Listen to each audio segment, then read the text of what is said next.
Bonjour. Écoutez, je voulais vous faire un vidéo qui va être complémentaire un peu à un article que je vais sortir dans Québec Yachting. Donc, je viens d'écrire cet article-là. Il y a eu plusieurs événements au sein de la communauté de voile du Québec, là, avec des voiliers qui ont perdu leur mât. C'est pas drôle. C'est un événement catastrophique majeur. J'ai écrit cet article-là parce que ça a failli m'arriver à moi. Ça a failli se produire sur mon bateau. J'ai passé à quelques brins de métal de perdre mon mât moi aussi. Puis je voulais juste parler un peu de ça pour vous expliquer un peu ça a été quoi mon cheminement là-dedans, puis c'était quoi le processus, puis qu'est-ce qui est arrivé, puis pourquoi, comment j'en suis arrivé à dire qu'il fallait que je change mon gréement dormant avant de perdre mon mât, etc., etc. Donc, je raconte l'histoire rapidement, comme assez produit. Moi, comme vous le savez, j'ai acheté mon bateau, moi, en 2013. Je l'ai acheté flambant neuf. C'est un Bavaria 40 2013. Il y avait un gréement Selden, évidemment, aussi flambant neuf dessus. Puis je suis parti en mer avec ça. Puis en quelques années, là, 3-4 ans, j'ai fait environ je ne peux pas vous dire exactement, j'ai pas un logbook précis, mais le bateau a plus que 50 000 milles nautiques en date d'aujourd'hui. Puis de ça, il y a probablement 15-20 000 milles nautiques qui ont été faites dans l'intérieur des deux premières ou trois premières saisons. Donc, beaucoup de millage rapidement sur ce bateau-là. Puis bon, j'ai eu plusieurs malchances, inconvénients au début, comme tout le monde. Bon, c'est des vieilles histoires maintenant, mais juste pour dire que ça m'a rendu rapidement attentif, disons, à tous les systèmes de mon bateau. Puis rapidement, j'ai voulu être certain que je faisais attention à toutes les parties critiques de mon bateau. Le gréement dormant, le mât, évidemment, c'est quelque chose de fondamental. Donc, ça nous amène un petit peu plus loin parce que j'ai eu quelques saisons relativement calmes là, dans le coin de Los Angeles, San Diego, le Mexique. Mais éventuellement, j'étais allé au Mexique, j'étais revenu à San Diego, puis j'en ai profité à San Diego pour faire inspecter mon gréement par un professionnel. Mais pourquoi je fais ça à ce moment-là, c'est que je suis conscient que mon bateau a beaucoup de millage. J'écoutais des fois des vidéos sur YouTube, puis les gens parlent qu'ils ont fait beaucoup de millage avec leur bateau, puis on parle de 2000 milles nautiques. Moi, mon bateau, comme je vous dis, il est à 50 000 milles nautiques, donc évidemment, c'est beaucoup de millage. Ce qui est beaucoup pour moi, c'est peut-être pas beaucoup pour personne, pour quelqu'un d'autre. Ce qui est beaucoup de millage pour quelqu'un d'autre, c'est peut-être pas beaucoup de millage pour moi. Donc tout ça est relatif. Puis c'est difficile dans le monde du bateau d'avoir des fois des données objectives. Donc dans ce contexte-là, je voulais pas me fier à Radio Ponton, je voulais pas me fier aux experts des marinas. Je suis allé consulter quelqu'un qui m'apparaissait comme vraiment un expert, qui était en plus un représentant pour la marque Selden à San Diego. Et donc, il y a beaucoup de gréements Selden à San Diego. Il y a environ 8000 bateaux dans la baie. C'est incroyable comment c'est gros. Donc, je me suis dit, cette personne-là, si c'est le temps de changer mon gréement dormant, je lui donne un honoraire de 300$, puis il va me le dire qu'il veut un autre 5000$ pour changer mon gréement dormant. Le gars, il est venu sur mon bateau, il a inspecté mon gréement, il me dit, écoute, il dit, ton gréement est en bon état, il est bien entretenu, tout va bien. Continue comme ça, il n'y a pas de problème. C'est pas le temps de le changer encore. Prends le temps de voir, de naviguer un peu plus, inspecte-le régulièrement, puis ça devrait bien aller. Bon. Fait que je fais ça, je m'en retourne au Mexique, je navigue pendant environ une saison et demie, 2 ans de plus. Puis il m'arrive un pépin. Je suis à Zihuatanejo, dans le sud du Mexique, juste au nord d'Acapulco, sur la côte ouest. Puis j'ai un problème avec ma transmission de moteur. J'ai un seal de ma transmission de moteur, c'est une autre histoire, mais j'ai un seal de ma transmission de moteur qui a lâché parce que j'ai découvert plus tard, il y avait une huître, une coquillage qui est venu là, littéralement casser mon seal de transmission. Fait que je cherche une marina pour sortir le bateau de l'eau. Acapulco n'est pas convenable, Extapa n'est pas convenable pour mille et une raisons, je ne veux pas rentrer là-dedans. Donc, je décide de retourner à Puerto Vallarta. Puis évidemment, je ne veux pas utiliser ma transmission, je veux revenir à voile. Donc, je me retourne à voile vers Puerto Vallarta. Puis en naviguant, évidemment, je suis un peu inquiet parce que, bon, un bateau, là, je considère que j'ai pas vraiment un moteur sauf en situation d'urgence. Je navigue de nuit, je suis à voile, je veux me rendre là le plus rapidement possible, mais revenir du sud du Mexique puis aller vers le nord, on est contre le vent dominant, donc je suis au près. Les conditions de voile sont relativement favorables, pas trop dures. On a quand même une nuit où on frappe un 28 nœuds de vent qui est pas énorme, mais quand même, au près, ça peut être inconfortable un peu, puis ça donne quand même un peu un challenge à tout le gréement, puis à tout le bateau, puis je suis déjà inquiet que mon gréement, il est un peu vieux, fait que, en regardant tout ça, j'inspecte mon gréement de façon...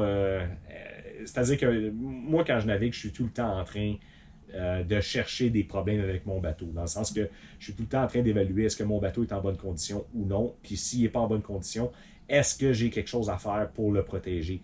Puis éventuellement, la nuit passe, puis le lendemain matin, à un moment donné, la nuit du 28 nœuds, là, je parle, passe, puis là, le lendemain matin, je regarde en haut de mon mât, puis je vois qu'il y a 3 brins de métal sur mon étai qui sont brisés.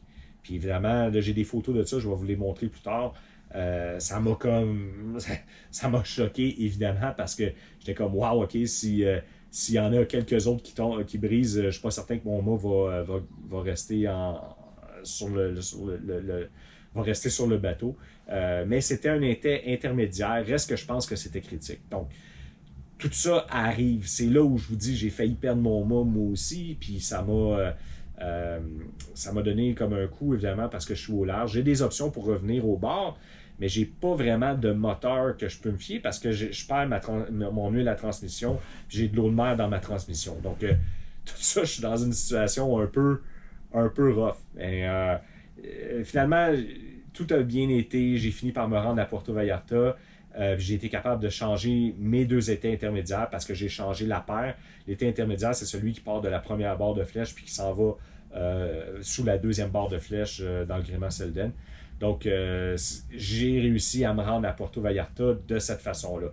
Suite à ça, évidemment, je me suis dit, OK, tu peux pas perdre 4-5 brins sur un câble, sur un étai qui tient ton mât sans te dire, il y a un problème là.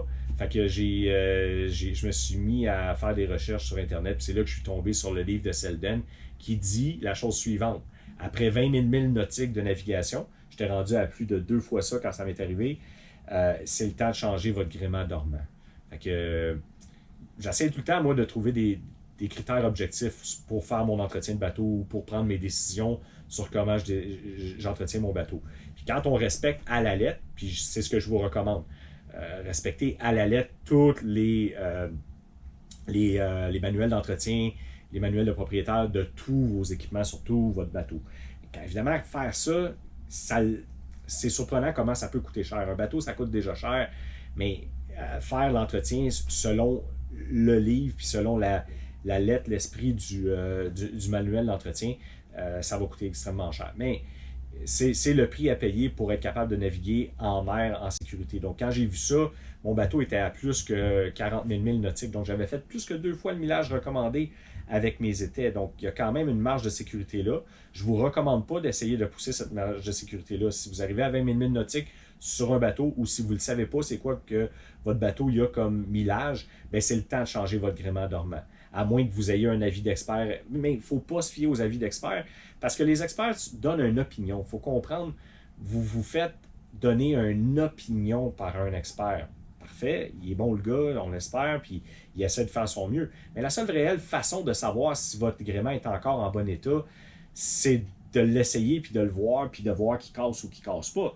Mais évidemment, s'il casse, puis il est sur votre mât, puis vous êtes en plein milieu d'une navigation, puis en plus vous avez des problèmes de moteur, ça va rapidement dégénérer comme situation. Donc, il faut changer ces pièces-là qui sont majeures avant que la situation devienne problématique. Puis c'est ce que je vous recommande. Donc, c'était ma première partie de vidéo. Je vais vous montrer dans la deuxième partie du vidéo quelques images là, de mon processus de changement de mon gréement dormant. Puis ensuite de ça, je vais vous ramener ça dans une conclusion.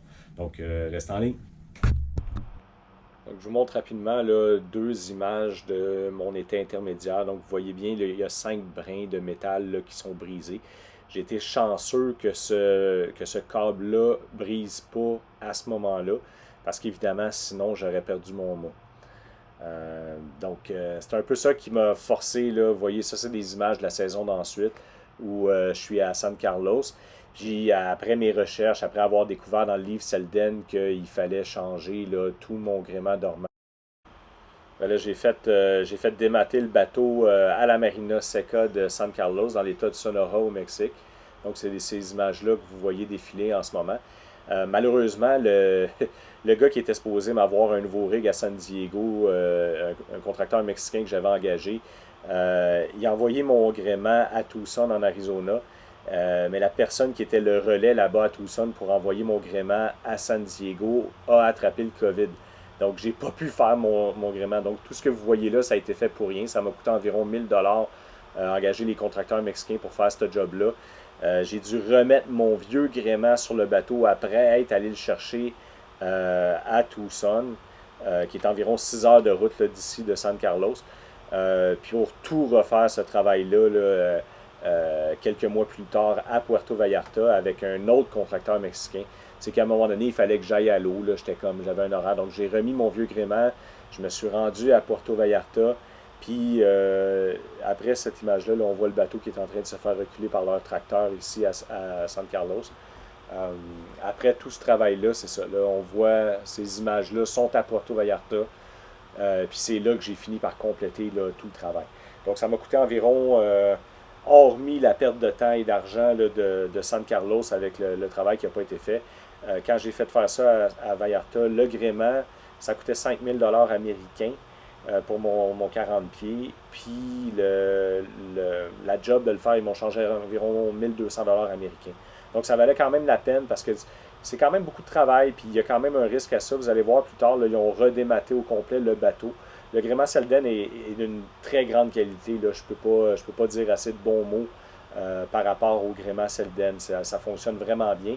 Mais par contre, il faut absolument démater pour changer tout le gréement dormant. Il n'y a pas moyen vraiment là, de changer le gréement dormant à cause de la façon dont les barres de flèche sont faites à l'extérieur.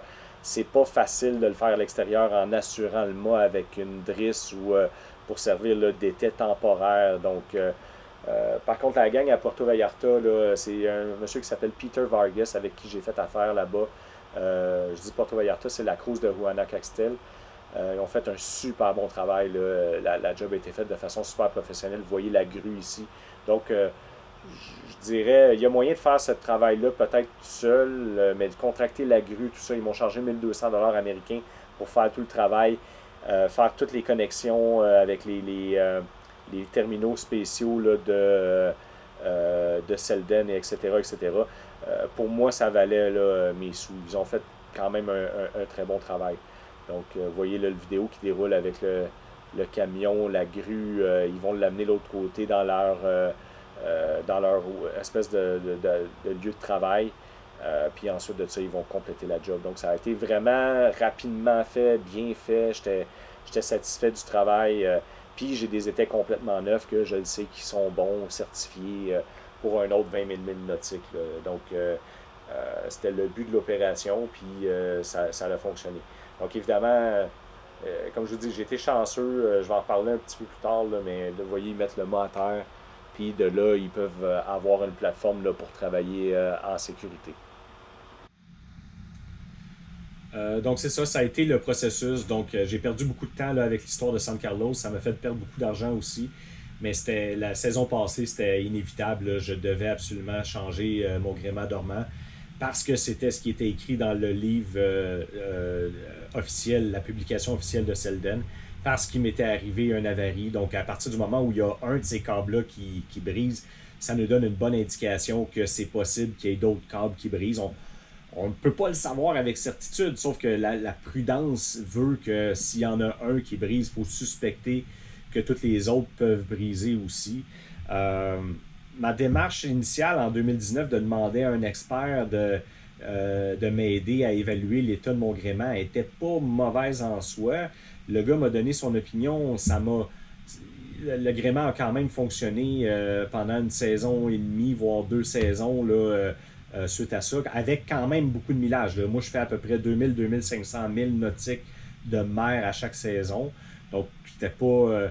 L'autre chose que je dois dire, c'est que Selden, encore là, dans leur livre, je vais mettre le lien là, dans la description du vidéo, mais Selden recommande d'inspecter le gréement à chaque passage de mer majeur. Donc, ça veut dire qu'à chaque fois qu'on part en mer pour un passage de mer majeur, ça veut dire plus qu'un après-midi, plus que 12 heures, plus que 24 heures, encore là, c'est relatif, mais il faut monter dans le mât puis inspecter en détail tout le gréement, ce qui fait plein de sens pour être certain qu'il n'y a pas de problème. Donc, c'est aussi une chose à ne pas négliger. Puis ce qu'on recherche à ce moment-là, c'est des fissures, des cracks ou des éléments qui sont brisés ou qui montrent des signes de fatigue métallique. Puis évidemment, c'est super important de faire ça avant chacun de vos gréements. En fait, c'est super important de suivre toutes les recommandations que votre manufacturier de gréement met dans son livre. Donc, dans mon cas, moi, c'est Selden. Il y a d'autres compagnies comme Z-Spar ou ces compagnies-là. Moi, ma conclusion à ça, c'est que la démarche de référer à un expert est bonne et valide, mais en même temps, il faut toujours s'informer aux sources directes. Il faut toujours aller chercher l'information du manufacturier. Puis dans mon cas, le manufacturier, c'est Selden, puis ils sont très clairs dans leurs directives. Un gréement dormant, ça se change aux 20 000 milles nautiques. Je veux dire, si j'avais eu à perdre mon mât à ce moment-là, dans ma perception à moi, j'aurais pas eu d'excuse parce que la publication est disponible, est sur Internet, est sur le site de Selden, est disponible. Puis c'est ça qu'il faut faire. Donc, puis ça remet en perspective tout l'entretien du bateau. Je veux dire, l'histoire de la transmission moteur, ça, c'était vraiment une mauvaise chance. Les cils de ma transmission auraient dû fonctionner encore. J'ai eu une mauvaise chance là-dedans. Mais les deux problèmes combinés ensemble auraient pu avoir des conséquences relativement graves pour mon bateau et puis pour ma vie. Puis évidemment, on ne souhaite pas à personne de se rendre là jamais.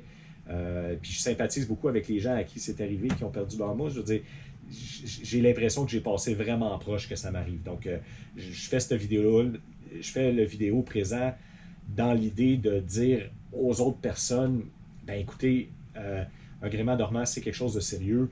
Quand vous faites de la navigation hauturière ou même côtière, soyez certain que votre bateau est en parfait état. Assurez-vous de suivre toutes les recommandations de vos manufacturiers. C'est ma meilleure recommandation. Alors, sur ce, bonne navigation, meilleure des chances à tout le monde.